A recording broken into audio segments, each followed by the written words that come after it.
I've recently become interested in different approaches to video game music composition, and if you're like me, you've probably found it challenging to get right. The nonlinear nature creates endless possibilities. The music needs to adapt to different game states, moods, and overall progression, while also remaining responsive to the player's input and decisions. Writing each section of the arrangement can feel overwhelming as you juggle both the musical themes and their implementation within the game context. Not to mention managing transitions between different states. So in this video, I'm taking a different approach by sharing a generative music demo I've developed in MetaSounds. The goal of this project was to learn how I can simplify the process by eliminating things like audio stems and moving beyond traditional DAW workflows. Instead of conventional composition methods, I'm focusing more on systems thinking by creating MetaSound patches that serve as unique musical palettes. These patches are procedural, favoring probabilistic generation over structured musical forms like A-B sections or rigid chord progressions. The cool thing about these MetaSounds is the fact that the key elements such as tempo, note probability, and filter cutoff parameters remain under direct control. This way, the music wouldn't end up being completely chaotic and unresponsive to the game, while also giving it space to add variation on its own. Cool, so while setting up this project, I just wanted to use some pretty simple samples. These are like one-shots for different instruments. And for each instrument, I just have a few variations. So this is a bass pluck, melody pluck, a longer bass note, so it's a different sound, single kick, the snare, and some pads.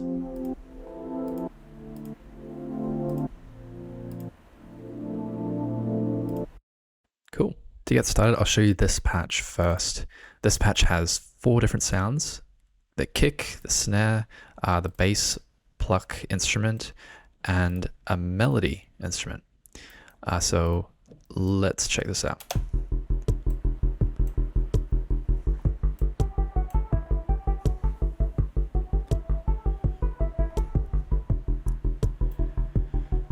Cool thing about this is I can change the speed, how fast it's triggering all the notes.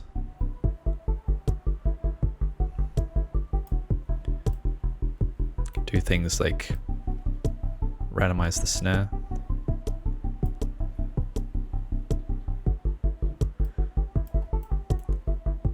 Note probability for the melody.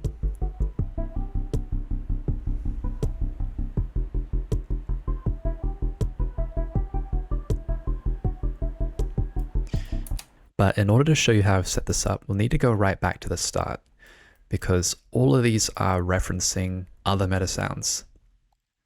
So I'll start with this bass pluck instrument, and this is really easy at the moment because I'm just bringing in all of the different variations in the array. These are the sound assets, and just triggering a random one each time. Setting up a pitch shift, and then moving this through a stereo output. So it's the same pitch, but a different variation. I can change the pitch here as well, which will be useful later on. So in this next MetaSound, I'm just referencing that note generator, but I'm using a trigger repeat beforehand. So this is what creates a sequence. It can then affect the speed.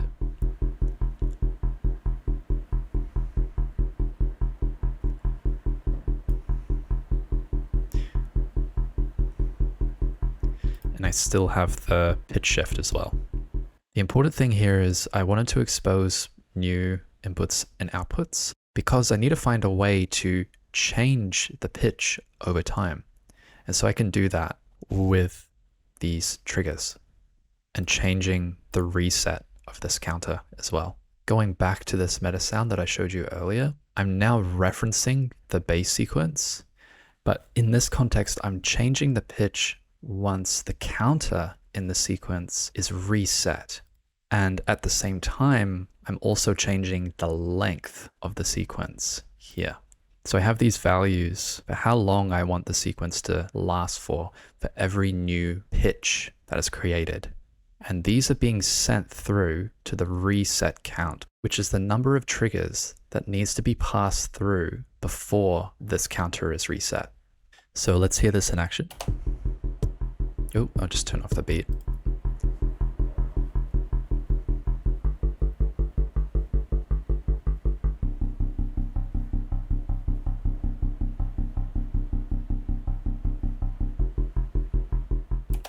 Nice. And this instantly turns it into a generative instrument because every length is different. At the same time, it's still fitting within a measure because I'm using values that are multiples of 4. And because this is in 4/4, that will sync up perfectly with the beat. So next we can have a look at the kick. So every time the bass is triggered, it's sent through to a trigger counter for the kick. And this on reset sends through every 4th trigger.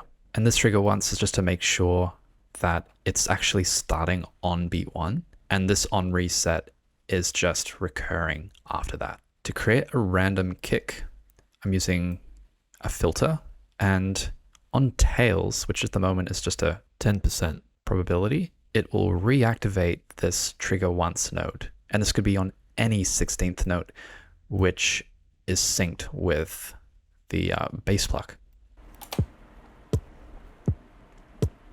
Instead of waiting for this to actually activate, I'm just going to drag out of this and about halfway.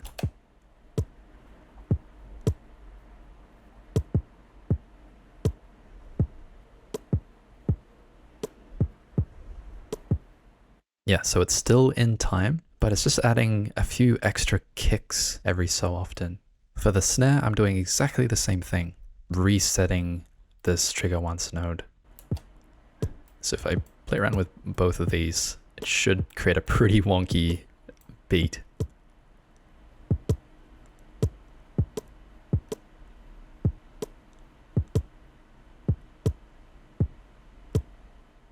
So we probably don't want that much, but it's cool how we can control this inside the MetaSound. And finally, we have the melody. So this is quite similar to how I've set up the bass pluck instrument.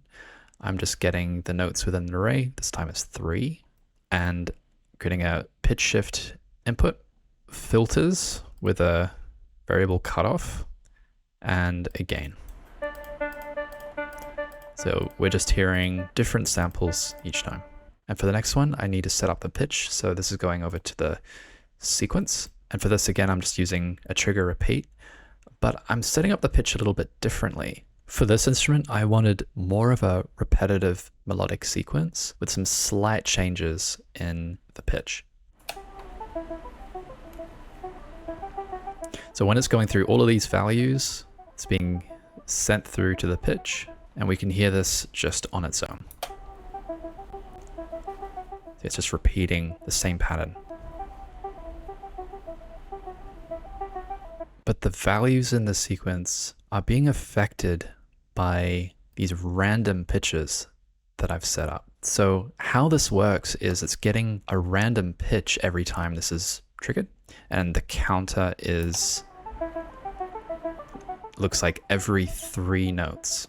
Every 3rd note, it's playing a different pitch. And as soon as that new pitch is played, it is reset back to the original value. So just reset back to 0. And I'm making sure it's doing that right on time with this input, because this is connected to the period of the trigger repeat. So it's completely synced.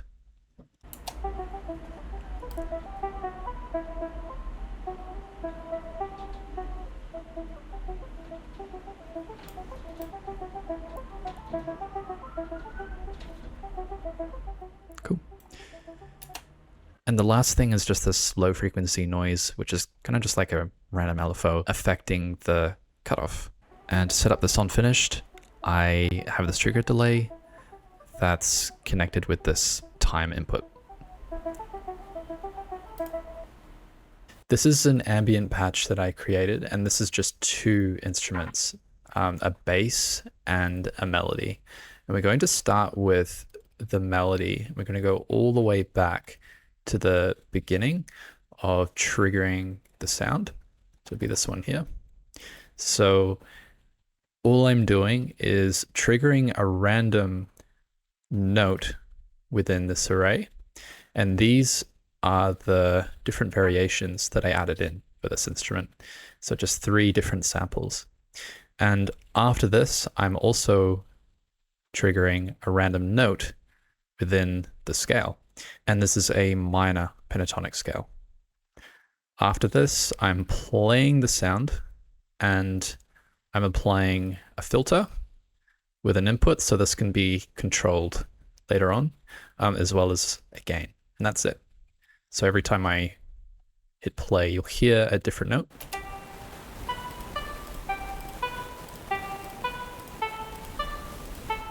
Pretty easy so far. But that all changes with this next patch, because I wanted to turn this into a sequence and add a lot of randomness. So let's hear this.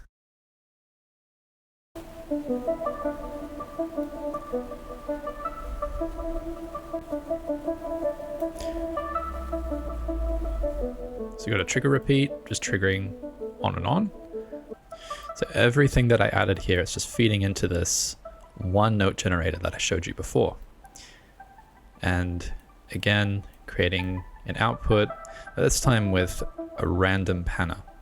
And so this just pans the sound around at a slow rate, and then finally adding a delay at the end. So I can actually change this BPM, which will also affect the delay. Just turn this up a bit.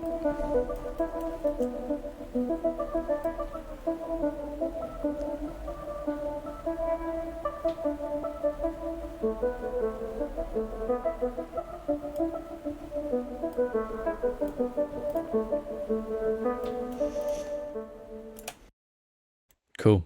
So to break this down, I'm starting off with the filter modulation, and this is just affecting the cutoff frequency input that I use for the note generator.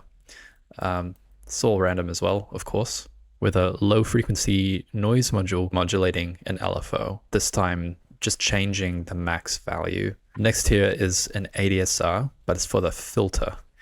And this is just so when I start the sound, it gradually increases. So I have a slow attack time and then a slow release time. And so when I combine both this random LFO as well as the envelope, I can feed this straight into the cutoff frequency. So if I hover over the cutoff frequency and hit play, the value is slowly increasing with the attack. And then it moves around because of the LFO. Cool. So that's all just for this frequency, and it's all feeding into this one input node. So for this section, what I wanted to do is occasionally change the notes within the melody. And for this, I have a new array with quite a few extra notes. And what I wanted to do is to change around the range of notes that I'm working with. And I'm doing that here with this subset node. So I'm just getting a random number between 0 to 6, and that's going over to the start of the index. So this means the start of the index within the array is going to be different each time this is triggered. And then I'm just setting the end of the index. So I'm only using a small range of notes each time. And this is being triggered after 32 notes. So let's say each note is a 16th note. So this will be resetting every 2 bars. So every time you see this being triggered, you should be able to hear some new notes.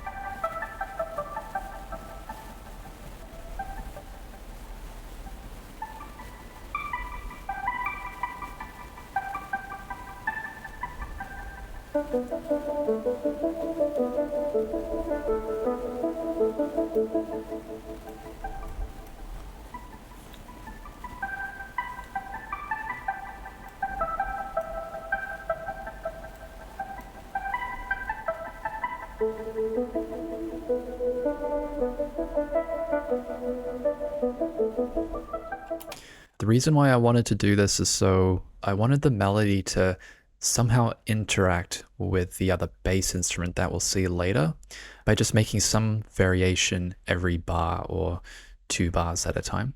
I also have this bass trigger, and this is being triggered every bar, and so the reset count is 16 notes instead of 32 notes. Also just creating a BPM input, so this could be mapped later, as well as a BPM to seconds, just in case I want to use this as well. So going straight over to the generative patch now, I have these 2 instruments here, and they're interacting with each other with this trigger.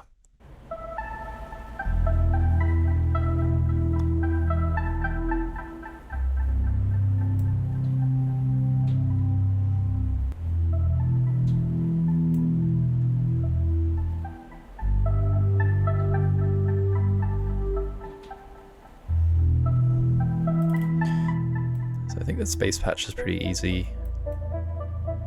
These are obviously longer notes, but I'm still using the same method for the note generator that I showed you before. So I'm just getting the 3 variations, and then I'm getting a random note and converting this over to the pitch. Then I also have a envelope, which is affecting the volume at the end of the chain, and that's it. So when this is activated, it will release the previous note.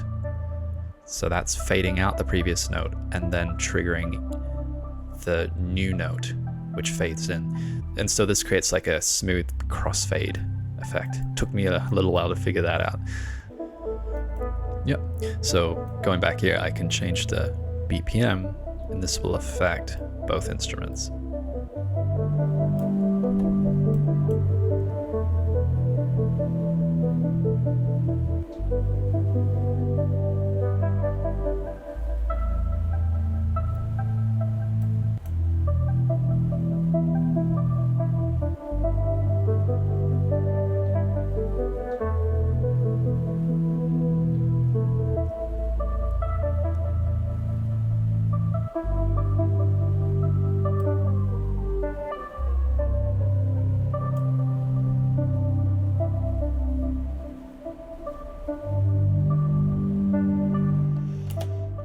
One thing that I forgot to mention is I just added a note probability input, and that is back in the melody sequence.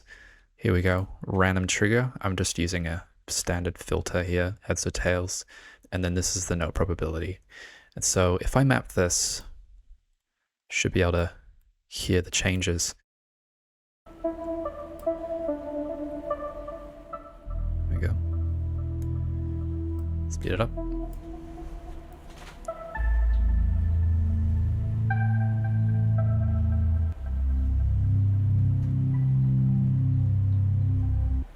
Bring it all the way up.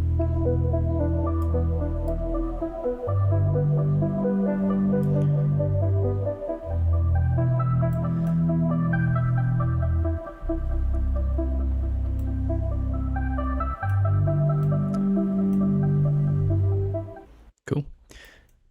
And another input here just to fade everything out before it stops. And that's it. So what I can actually do is combine both patches together. And I think I already set this up here. So I'm starting off with the ambient patch that we've just heard, and then it leads into the more upbeat one with the drums.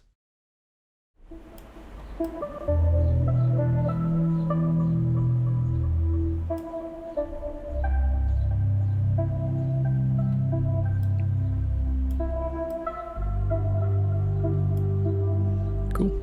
Anytime I want to move over to the next section, it's going to be triggered. Fades out. And starts with a beat.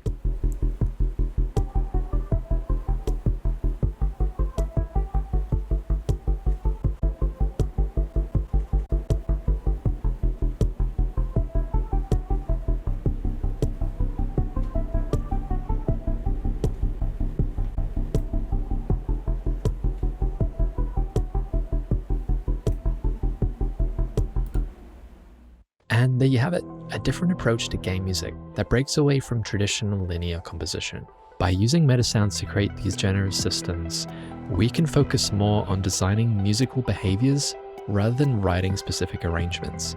This gives us heaps of flexibility while keeping key parameters that I've shown you earlier. Whether you're a composer or sound designer looking to explore procedural music, or a developer interested in more dynamic audio systems, I hope this demo has shown you some new possibilities for your projects. Thanks for watching, and let me know in the comments if you'd like to see any more videos like this.